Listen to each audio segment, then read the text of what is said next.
குடியரசுத் தலைவரிடம் முறையிட்டேன், கவர்னரிடம் புகார் அளித்தேன், சட்டையை கிழித்துக் கொண்டு நாடகமாடி பார்த்தேன்.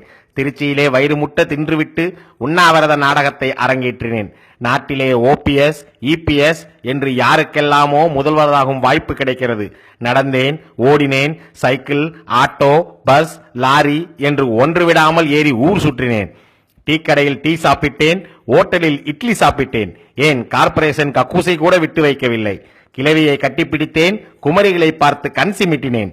கோவில் கூடாது என்ற கொள்கையை மறந்து சாமியை கும்பிட்டேன். சட்டசபையில் கலவரத்தை ஏற்படுத்தி ஆட்சியை கலைக்க முயன்றேன். என் அப்பா, அம்மா, அண்ணன், தங்கை, மகன், மருமகன், தங்கையின் முன்னாள் கள்ளக்காதலன் என்று எல்லோரும் குற்றவாளியாக இருக்கும்போது மக்களுக்காக வாழ்ந்த மகத்தான தலைவி சொத்து வாங்கினார் என்று பொய் வழக்கை போட்டு சிறையில் அடைத்து மக்கள் என்னை காரி துப்பியதும் தாங்கிக் கொண்டேன். எனக்கோ வயது 64. எனக்கு இருப்பதோ நோய்வாய்ப்பட்ட உடம்பு. எத்தனை காலம் வாழ்வேன் என்று எனக்கே தெரியாது. மனசாட்சி உள்ள மக்களே, உங்களை மன்றாடி கேட்கிறேன், ஒரு நாள் முதல்வரைப் போல அந்த இருக்கையில் அமர்ந்து என் ஆசையை தீர்த்து கொள்ள ஏதாவது வழி இருந்தால் எனக்கு காட்டுங்கள் மக்களே. இல்லையென்றால் என் சாவுக்கு தமிழ்நாட்டு மக்களே காரணம் என்று மரண வாக்குமூலம் எழுதி வைத்துவிட்டு என் நண்பன் அண்ணா நகர் ரமேஷை போல் குடும்பத்தோடு விஷம் குடித்து சாக முடிவு செய்துள்ளேன்.